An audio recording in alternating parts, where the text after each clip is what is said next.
por encima de todo aquello. Porque hay un poder grande que lo sostiene. Amén. Y no diría solamente el pecado que rodea a las personas, el pecado que nos rodea, sino el pecado que está por dentro. La naturaleza pecaminosa. Cuando usted como creyente vea que brotan cosas de usted, que brota el enojo, que brota la ira, que brota, digamos, la envidia, el odio, cosas así. Usted dice, yo estoy mal.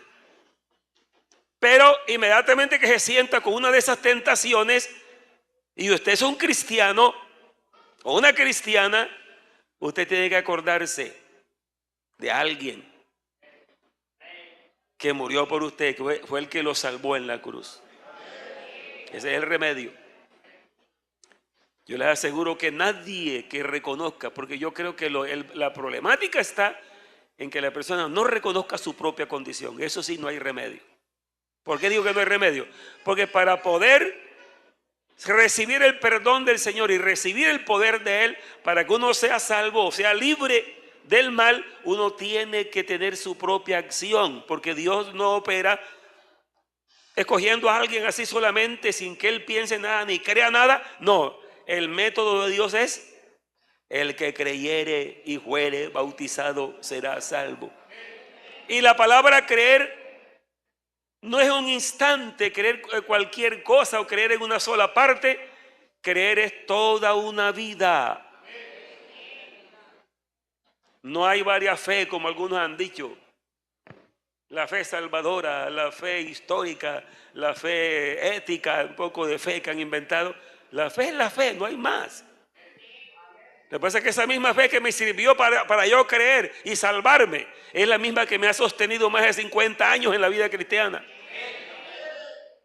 Es la misma que en mis debilidades, que en esa naturaleza pecaminosa que tiene el ser humano, ha sido vencida por la gracia de Dios. Amén, esa es la gran victoria. Entonces, esto de la gracia, vamos a entenderlo bien. Porque la victoria suya está en la gracia de Dios.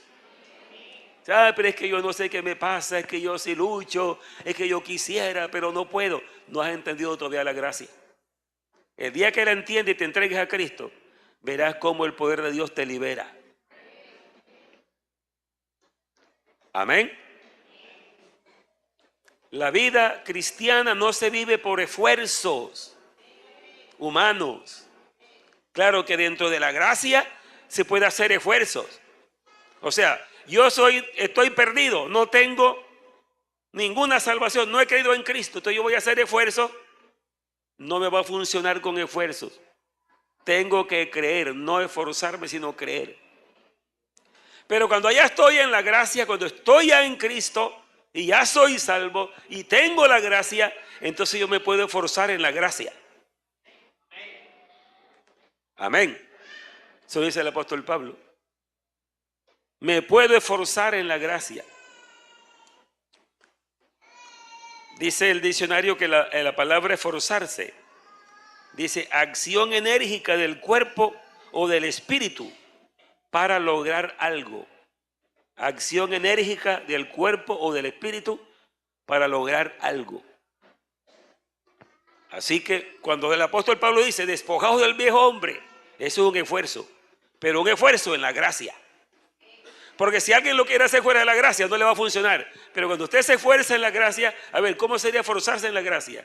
Si alguien me dice algo, ¿cómo sería esforzar? Ya usted está en la gracia, pero algo lo está aquejando, una debilidad, un pecado lo quiere vencer. Entonces usted se va a esforzar en la gracia. ¿Cómo sería esforzarse en la gracia? Creyendo el sacrificio del Señor. Orando. Amén. ¿Qué más? Poniendo diligencia.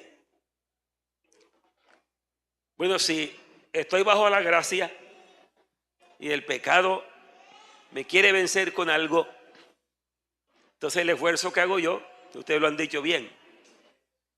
Primero, entender. Cuando yo comencé les dije, hay que entender el evangelio. Amén. Por eso yo les he dicho tanto, y no me cansaré de decirlo donde quiera que vaya, que el anhelo del creyente no es tanto sentir, sino entender, creer. Porque el sentir se manifiesta espontáneamente. Amén. Pero hay creyentes que están tan inclinados a sentir que ellos lo que quieren, lo que necesitan es que alguien los emocione para ellos sentir, aunque no entendieron nada, pero sentí, salté, lloré, grité. ¡Qué bueno! El poder de Dios. Pero no lleva la cabeza vacía. Disculpen que les diga así. Es que bueno, ¿qué entendí yo? ¿Qué fue lo que Dios me habló en el culto? Amén. Y entonces eso que Dios me habló y llegó a mi espíritu es lo que me puede hacer gozar. Y ya me gozaría no por emoción, sino porque creí y entendí algo de la palabra de Dios. Amén, alabanzas al Señor. Porque si usted viene es que quiero sentir y la cabeza cerrada, usted ahí no va a conseguir nada. Tiene que abrir el entendimiento para entender esto de Dios. Y esto es individual, cada cual tiene que depender de la gracia de Dios en sus debilidades. Vamos entonces a leer la Biblia. Amén. Comencemos por San Juan 1, 14 al 17. Creo que ese también lo leímos el jueves pasado, pero muy importante ese versículo.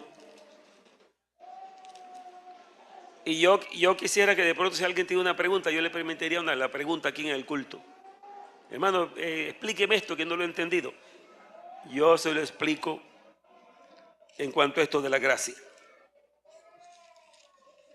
Entonces San Juan 1, 14 al 17. Dice así. Aquel verbo fue hecho carne y habitó entre nosotros. Y vimos su gloria, gloria como del unigénito del Padre, lleno de gracia y de verdad, lleno de gracia, lleno de favor hacia el hombre, lleno de amor, de misericordia. Y Juan dio testimonio, yo dije que del 1, 14 al 17. Y Juan dio testimonio de él y clamó diciendo: este es de quien yo decía, el que viene después de mí es antes de mí, porque era primero que yo. Mire que aquí no estaba hablando en la parte humana, porque Juan era mayor que el Señor en la edad humana. Se pelea antes de mí porque era primero que yo. Estaba mostrando ahí que es Dios. Porque de su plenitud tomamos todos, y gracia sobre gracia. Oiga, su plenitud, ¿qué es plenitud?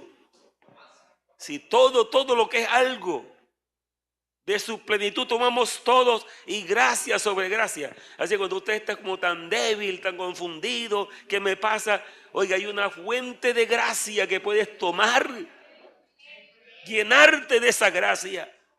Pero ¿cómo se llena uno? Creyendo. Creyendo, amén. Y si tú estás aquí como creyente, porque un día creíste en Jesucristo. Y cuando uno cree en Jesucristo, cree todo lo demás que dice la Biblia. Porque como digo, no hay diferentes fe, es una sola fe, que es la que me sirve para creer y para permanecer en Cristo. Versículo 17. Pues la ley por medio de Moisés fue dada. Menciona la ley porque aquí está hablando de la gracia abundante.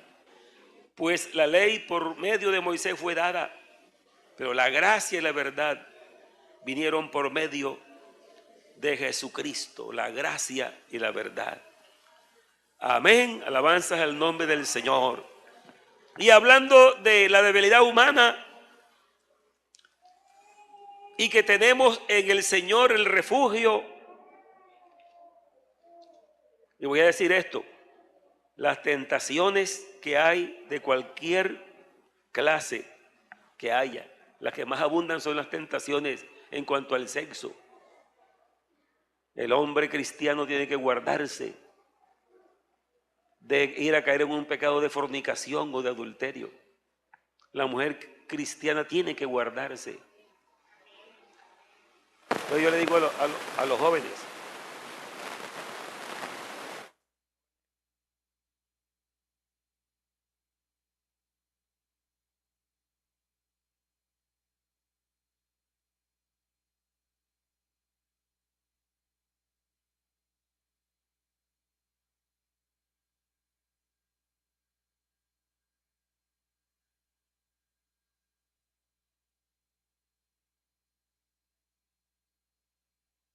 Dirá aquí, no, eso no lo cumplo yo sigo besando a mi novia. No, a mí no me pasa nada. Amén. Así que el hombre cristiano tiene el hombre cristiano tiene que guardar distancia. Amén. Pero cuando se casa, entonces Dios le manda y le dice, alégrate con la mujer de tu juventud. Amén. Entonces, ¿por qué? Porque es que hay unos pecados que son naturales, pero que hay una ley. Porque mire lo que son las cosas. ¿Qué es lo que Dios castiga sobre la fornicación y el adulterio? La fornicación es porque hay un orden, porque la fornicación es lo que tiene el mundo así. Hijos regados por todas partes, hijos sin padre, es un enredo terrible. Es por eso, porque se quebranta la palabra de Dios. Si cada cual tuviera a su esposa dentro de las normas de Dios, cada cual tuviera su hogar bien formado. Porque digamos así, disculpen el lenguaje que voy a utilizar, un acto sexual con alguien que no es casado y con el que es casado es igual. Entonces, ¿cuál es el pecado entonces? El desorden. La desobediencia, que lo está haciendo por fuera de lo que Dios dice. Y las consecuencias son funestas en este mundo. Y el adulterio, ¿por qué es tan tremendo? Porque el adulterio se le agregan otras cosas más. Porque el que adultera, bueno, si es casado, está haciendo un daño grande a su familia, a su esposa o a su esposo. Y le está haciendo daño al otro. Se figúrese. Y son cosas terribles. Por eso José, el de la Biblia, que hemos interpretado muchos años, ¿no? Bueno, José, bueno, él era un muchacho santo, él no quiso pecar, porque bueno, es verdad, pero mire lo que explica la Biblia. La Biblia dice que José dijo, cuando esta mujer lo estaba seduciendo, le dijo, tu esposo es mi amo, y él ha puesto en mis manos todo, no me ha reservado nada, solo a ti porque eres su mujer. ¿Y cómo yo haría esto si pecaría contra Dios? Ahí está clarito lo que le está diciendo. Dice, lo tremendo es hacer esta maldad. ¿Cuál era la maldad? Que un hombre que confió en él, amén, y le puso todo en sus manos, y era un esclavo y lo favoreció, lo puso ahí grande. Dice, yo haría una gran maldad. Amén. Y miren todo lo que produjo, porque cuando la mujer le mintió al esposo, bueno, lo mandó a la cárcel, bueno, no lo mató, no se fue un milagro de Dios, porque se podía mandarlo a matar en ese momento. Bien. Entonces, cuando uno tiene debilidades, sea cual fuere, pero está en la gracia, amén. Como dice San Pablo en 2 Timoteo capítulo 2, versículo 1 y 2. Tú pues, hijo mío, esfuérzate en la gracia que es en Cristo Jesús. Estamos como aplicando esto, porque uno puede hablar de la gracia en términos generales, qué es lo que es la gracia, pero estamos aquí más bien aplicando a la vida individual de cada uno, a cada uno. Bueno, ¿qué haces tú con los problemas que tienes? Qué mal temperamento, qué mal carácter, que se te salen palabras malas, que tienes ira, que tienes enojo, que tienes, bueno, una cantidad de cosas que podríamos nombrar acá. Bueno, ¿qué haces con eso si eres un creyente y recibiste la gracia? Tienes entonces que ejercer la fe. ¿Sí? He creído en Jesucristo. Él es mi Salvador. Y yo sí creo que Él me puede transformar. Que Él me puede cambiar. Así que, ¿qué hago entonces? Tengo que arrodillarme, como decían los hermanos, hay que orar. Y decir, Señor, aquí estoy con todas mis debilidades. Pero tiene la mente que funcionar, hay que entender. Si no se entiende, la persona no lo va a hacer. Amén. Entonces,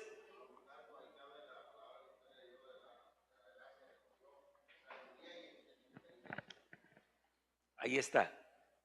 Dice que la gracia se manifestó en toda sabiduría e inteligencia. Y esto es algo profundo, amén. Ahora vamos a Hebreos capítulo 4 para decirles ya aplicando a su propia vida y a la mía, individualmente. ¿Qué hago yo y qué hace usted cuando tiene problemas de debilidades espirituales, problemas familiares, y lo está afectando, le está afectando su testimonio, su vida cristiana? Si bueno, yo en vez de estar gozoso porque estoy enojado, porque estoy aburrido, porque ¿qué tengo? Así que la Biblia dice que si soy cristiano, soy nueva criatura en Cristo, amén. Y soy victorioso. Entonces, ¿qué me está quejando? Te tiene que haber algo en tu vida que tienes que luchar contra eso. Y ahí nos dice el apóstol: hijo mío, esfuérzate en la gracia que es en Cristo Jesús. Hebreos capítulo 4, versículo, vamos a leer el 11 hasta el 14. Estas palabras que dice aquí el escritor, primero está hablando de todas esas debilidades. En el capítulo 5 dice que los sacerdotes eran personas escogidos entre el pueblo, que también eran pecadores y eran débiles. Y entonces cada sacerdote, cuando iba a ofrecer sacrificio por el pueblo, ¿qué hacía él? Entonces llevaba también un sacrificio por sus propios pecados. Ahí lo dice en el capítulo 5. Y cada año había que remover eso, cada año. Bueno, llegó el día de la expiación, Bueno, va el sacerdote hacia el lugar santísimo. Bueno, va con sangre, se rociaba el propiciatorio, como lo decía Dios, y el pueblo allá en el lugar santo esperando para que si aparecía la gloria de Dios, era respuesta positiva. Pero dice, miren lo que dice acá entonces el apóstol. Acerca de esto tenemos mucho que decir y difícil de explicar. Perdón, estamos en el 4. Le dije 4, ¿qué? Le dije 4, 14 al 16. Por tanto, teniendo un gran sumo sacerdote, oiga, porque ellos estaban confiados en el sacerdote débil como ellos. Ahora dice, por tanto, teniendo un gran sumo sacerdote que traspasó los cielos, Jesús el Hijo de Dios, retengamos nuestra profesión. Amén. Por ahí alguien le dice el sumo pontífice. Ese nombre no es para seres humanos, es de Dios. Amén. Es Cristo el que es el sumo pontífice. Porque no tenemos un sumo sacerdote que no pueda compadecerse, hermano. Acordémonos de eso cuando tengamos problemas espirituales. Oiga, porque no tenemos un sumo sacerdote que no pueda compadecerse ¿de qué? De nuestras debilidades, sino uno que fue tentado en todo, según nuestra semejanza, pero sin pecado. Fue tentado. Lo que pasa es que él no tenía concupiscencia como la tenemos nosotros. De pronto hubo mujeres que se enamoraron de él, pero él no tenía esa atracción hacia las mujeres porque él es Dios. En cambio que usted sí la tiene, los hombres sí las tenemos y la mujer hacia el hombre, como algo natural. Amén, gloria al nombre del Señor. Entonces eso se convierte en tentación, hablando de eso, no, aunque las tentaciones son muchísimas las clases. Entonces dice, acerquémonos, gloria a Dios. ¿A dónde hay que acercarse? Al trono de la gracia. ¿Dónde está el trono de la gracia? Para usted acercarse. Amén.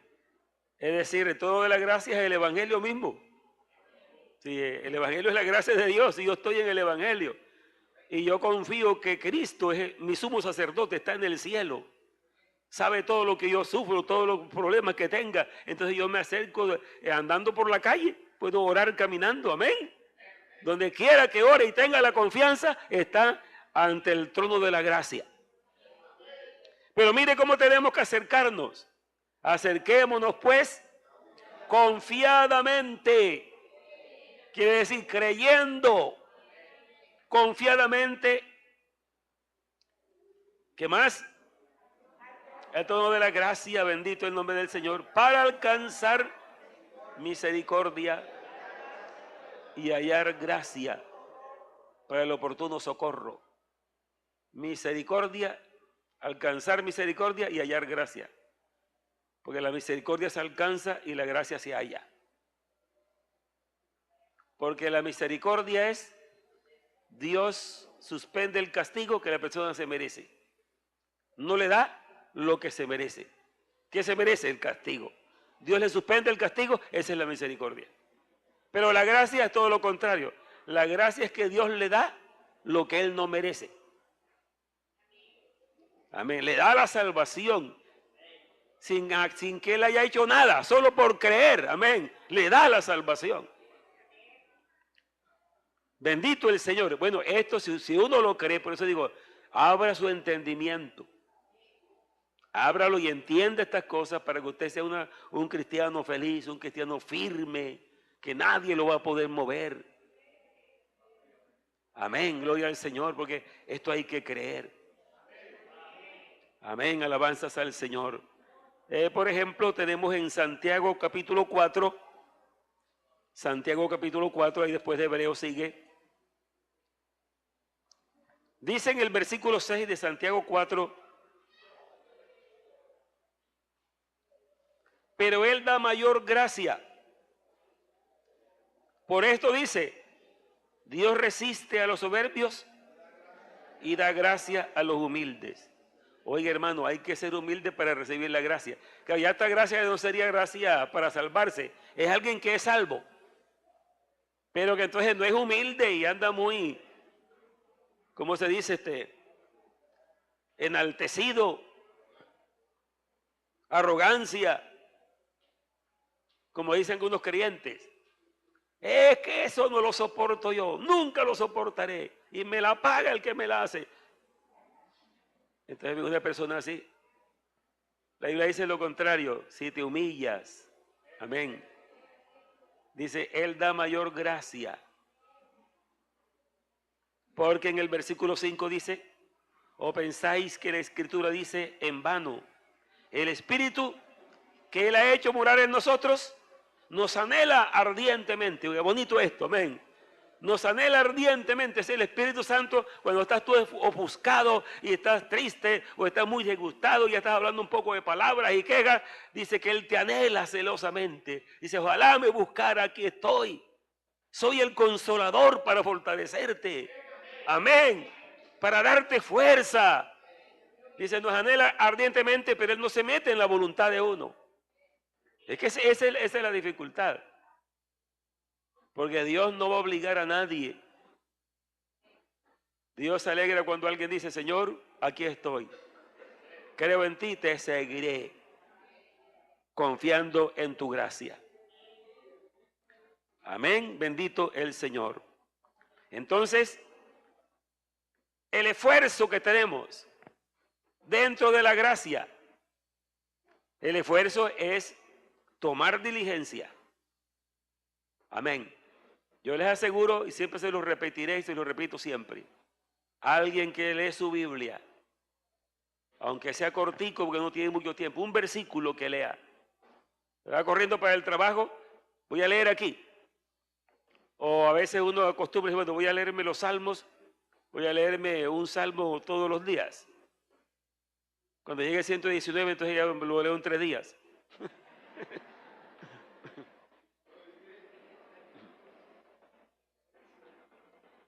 Pero cuando llegue a 133, entonces me leo 3. Hay palabras de Dios, hay palabras de Dios. Abran en la Biblia en el Salmo 84. Si usted lee ese salmo y se lo pasa tan leyendo, usted no cantó nada. Pero si usted medita cada palabra que dice, porque cada palabra que se dice tiene significado. Y si la dice Dios, mucho más significado tiene. Tiene mucho peso la palabra. A ver, yo quisiera que alguien me dijera un versículo de ese salmo. Y hermano, me llama la atención estas palabras. A ver, léanlo.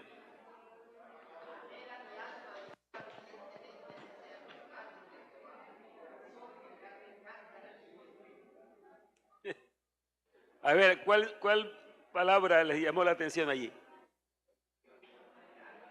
Como que hagamos el ensayo de estudiar la palabra.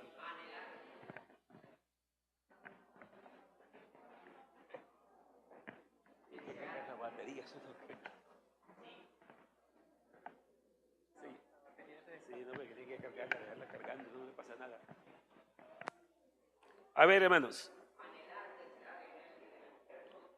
Bueno, dice el hermano Samuel, me llama la atención la palabra. ¿Cómo dice?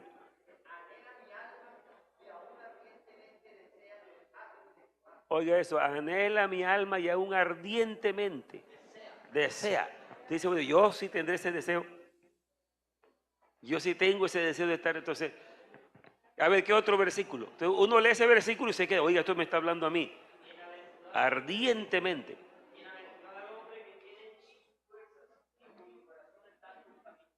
¿Cuál es ese versículo? El 5. Bienaventurado el hombre que tiene en ti sus fuerzas y en cuyo corazón están tus caminos. Como quien dice, los principios de Dios están allí. Vea ese versículo, lo leí yo una vez leyendo, estaba yo joven todavía en la vida cristiana. Y digo, ¿qué fortaleza recibió con ese versículo? Bienaventurado el hombre que tiene en ti sus fuerzas. Y yo dije, ese soy yo. Mis fuerzas están en el Señor, amén. Y en cuyo corazón están tus caminos. Y es una palabra maravillosa. ¿Por qué? Porque dice que en cuyo corazón están tus caminos. Ahí están los principios, ahí está la doctrina, ahí está la moral. En lo más profundo del alma dice, no, yo no puedo hacer esto, no puedo decir esto. Yo sé que a Dios no le agrada esto. Yo quiero agradarlo, yo quiero andar con Él. Hermano, eso es maravilloso. Amén. Y les aseguro que cualquier salmo que yo les diga, léanlo, vamos a encontrar palabras. ¿Por qué les estoy diciendo esto? Les estoy diciendo para que lean la Biblia, léanla. Y mediten lo que dice. ¿Cómo dice el 10?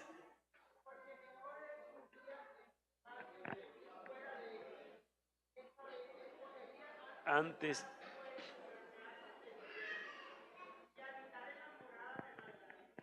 Amén. Porque mejor es un día en tus atrios que 1000 fuera de ellos. Y cuando uno entonces estudia qué es atrios, y va a encontrar la explicación. Atrio era como un patio grande que había fuera del templo en Jerusalén. Y mientras estaban allá las personas en el lugar santísimo, ellos estaban afuera, pero estaban contentos ahí. Aquí estamos en los atrios, estamos seguros aquí. Y dice, anhelaría estar mejor un día en tus atrios que 1000 fuera de ellos. Y ahora usted no está en los atrios, usted está en el mismo tabernáculo, amén. Está en Cristo, gloria al Señor. Usted está en el lugar santísimo por la sangre de Jesucristo. Póngase de pies. Por la sangre de Cristo, porque Él nos abrió un camino nuevo y vivo a través del velo. Esto es de su sangre, de su carne. Para vivir feliz, para vivir bien, para tener vida nueva, hay que entender el Evangelio y creerlo. ¿Cuántos dicen amén? Hemos hablado de la gracia. La gracia, usted está lleno de gracia. Dios lo ha llenado de gracia. Gracia es favor de Él. Favor es merecido. Amén.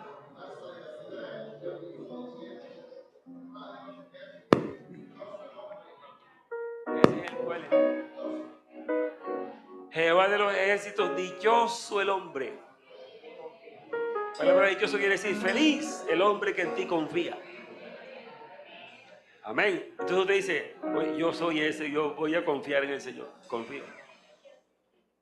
Amén. Bueno, ¿cuántos quieren darle gracias al Señor? Padre Santo, gloria a tu nombre. Señor Jesús, te alabamos. Te damos gracias porque grande es tu misericordia y tu amor. Bendito tu nombre santo, Señor. Aleluya, aleluya. Gracias, gracias. Señor Jesús, gracias, aleluya. Tu pueblo, Señor, necesita cada día tu palabra. El toque de tu Espíritu Santo, Señor, para continuar en esta vida maravillosa que nos ha revelado. Aleluya. Bueno, así cantando nos estamos despidiendo del culto. A ver qué tienen. Gloria al nombre de